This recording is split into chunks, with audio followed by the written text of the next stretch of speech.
Welcome to Balaji ಮನೆ. ನಾನು ಗಾಯತ್ರಿ ವೆಂಕಟೇಶ್. ಸಂಜೆ ಸ್ನ್ಯಾಕ್ಸಿಗೆ ರುಚಿಕರವಾದ ಸೂಕಾ ಪೂರಿ ಮಾಡೋದನ್ನ ತೋರಿಸ್ಕೊಡ್ತಾ ಇದ್ದೀನಿ ನೋಡಿ.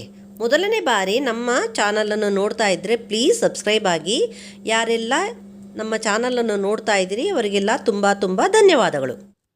ನಮ್ಮ ಚಾನಲ್ನಲ್ಲಿ ಮುಂಚೆನೇ ಮಸಾಲ ಪೂರಿ ವಿಡಿಯೋ ಮತ್ತು ಪೂರಿ ಮಾಡೋ ವಿಡಿಯೋನ ಹಾಕಿದ್ದೀವಿ ನೋಡಿ.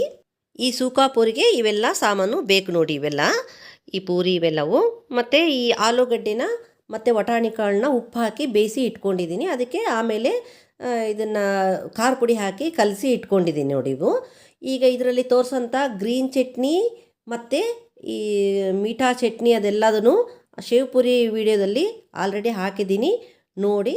ಆ ಥರ ಮಾಡ್ಕೊಳ್ಳಿ. ಈ ಪೂರಿ ಮಾಡಿದ್ದೀವಲ್ಲ ಇದು ಅಂಗಡಿನಲ್ಲಿ ಸಿಗುತ್ತೆ, ಅಂದ್ರೇನು ಮುಂಚೆನೇ ಕರಿಯೋದಿಲ್ಲ, ಅದೇ ಥರ ಸಿಗುತ್ತಾ. ಆಮೇಲೆ ಮನೆಗೆ ತಂದು ನಾವು ಅದನ್ನು ಕರೆದು ಈ ಥರ ರೆಡಿ ಮಾಡಿ ಇಟ್ಕೋಬೇಕು ನೋಡಿರಿ. ಇದನ್ನೆಲ್ಲ ಒಡೆದು ಅರ್ಧ ಬಟ್ಲ ಥರ ರೆಡಿ ಮಾಡಿ ಇಟ್ಕೋಬೇಕು, ಯಾಕಂದರೆ ಅದರಲ್ಲೆಲ್ಲ ಮಸಾಲೆ ತುಂಬಬೇಕಲ್ಲ, ಅದಕ್ಕೋಸ್ಕರನೇ. ಈ ಥರ ಪೂರಿ ಅದರೊಳಗೆ ಇದ್ರೂ ಪರವಾಗಿಲ್ಲ, ಟೇಸ್ಟ್ ಆಗಿರ್ತದೆ. ಈಗ ಇವನ್ನೆಲ್ಲ ಈ ಥರ ರೆಡಿ ಮಾಡಿ ಇಟ್ಕೋಬೇಕು ನೋಡಿರಿ.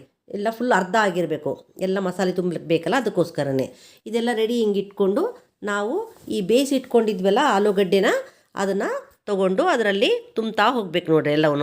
ಎಲ್ಲವೂ ಸ್ವಲ್ಪ ಎಷ್ಟು ಬೇಕು ನಮಗೆ ನೋಡಿಕೊಂಡು ಅಷ್ಟು ಇದರಲ್ಲಿ ಎಲ್ಲದನ್ನು ತುಂಬ್ಕೋತಾ ಹೋಗ್ಬೇಕು. ಅದನ್ನ ತುಂಬಿದಾದಮೇಲೆ ಅದಕ್ಕೆ ಹೆಚ್ಚಿದಂಥ ಈರುಳ್ಳಿ, ಕೊತ್ತಂಬರಿ ಅದೆಲ್ಲ ಕಲಸಿಟ್ಟಿದ್ವಲ್ಲ ಅದರಲ್ಲಿ ತುಂಬಬೇಕು. ಈಗ ಈ ಥರ ಎಲ್ಲ ರೆಡಿ ಮಾಡಿ ಇಟ್ಕೋಬೇಕು ನೋಡಿರಿ. ಆಮೇಲೆ ಇದರಲ್ಲಿ ಒಂದೊಂದೇ ಮಸಾಲಿನ ಹಾಕೋತಾ ಹೋಗಬೇಕು. ಫಸ್ಟು ಈ ಪಾನಿಪುರಿ ಮಸಾಲನ ಹಾಕೋಬೇಕು. ಅದಾದಮೇಲೆ ಬ್ಲ್ಯಾಕ್ ಸಾಲ್ಟು, ಧನಿಯಾ ಪೌಡರು, ಚಿಲ್ಲಿ ಪೌಡರು ಎಲ್ಲವೂ ಸ್ವಲ್ಪ ಹಾಕೋತ ಹೋಗ್ಬೇಕು. ಜೀರಿಗೆ ಪೌಡ್ರು ಮತ್ತು ಇದು ಮೀಠಾ ಚಟ್ನಿ, ಇದನ್ನು ಹಾಕೋತ ಹೋಗಬೇಕು. ಈ ಮೀಠಾ ಚಟ್ನಿನೂ ನಮ್ಮದು ಚಾನಲ್ನಲ್ಲಿ ಆಲ್ರೆಡಿ ಇದೆ. ಗ್ರೀನ್ ಚಟ್ನಿನೂ ಅಷ್ಟೇ ನಮ್ಮ ಚಾನಲ್ನಲ್ಲಿದೆ ನೋಡಿ. ಈ ಗ್ರೀನ್ ಚಟ್ನಿನೂ ಈ ಥರ ಹಾಕಿ ಮೇಲ್ಗಡೆ ಶೇವನ್ನ ಹಾಕ್ಕೋಬೇಕು. ಇದನ್ನು ಹಾಕಿ ಆಮೇಲೆ ನಾವು ಅದಕ್ಕೆ ಒಂದು ನಿಂಬೆಹಣ್ಣನ್ನು ತೊಗೊಂಡು ನಮಗೆ ಎಷ್ಟು ರುಚಿಗೆ ಬೇಕೋ ಅಷ್ಟು ನಿಂಬೆಹಣ್ಣನ್ನ ಹಿಂಡ್ಕೊಂಡು ಈ ಥರ ಎಲ್ಲ ರೆಡಿ ಮಾಡ್ಕೋಬೇಕು. ಮತ್ತು ಮೇಲ್ಗಡೆ ಸ್ವಲ್ಪ ಈರುಳ್ಳಿ ಕೊತ್ತಂಬರಿ ಹೆಚ್ಚಿಟ್ಕೊಂಡಿದ್ವಲ್ಲ ಆ ಈರುಳ್ಳಿ ಕೊತ್ತಂಬರಿನ ಹಾಕೋಬೇಕು ಮೇಲ್ಗಡೆ. ಆಮೇಲೆ ಸ್ವಲ್ಪ ಮತ್ತು ಸ್ವಲ್ಪ ಎಲ್ಲವೂ ಮಸಾಲೆಗಳು ಸ್ವಲ್ಪ ಲೈಟಾಗಿ ಹಾಕಬೇಕು. ಲೈಟಾಗಿ ಅಂದರೆ ಮೇಲ್ಗಡೆ ಅದು ಒಂಥರ ಟೇಸ್ಟ್ ಆಗಿರ್ತದೆ, ಅದಕ್ಕೋಸ್ಕರನೇ ಇದು ಈ ಥರ ಈರುಳ್ಳಿ ಕೊತ್ತಂಬರಿನೂ ಹಾಕ್ಕೊಂಡು ಅದನ್ನು ತಿಂತಾ ಇದ್ದರೆ ಏನು ರುಚಿ ಅಂತೀರಾ. ಎಷ್ಟು ರುಚಿ ಅಂದರೆ ರುಚಿ ಅದು ಸುಖಾಪುರಿ.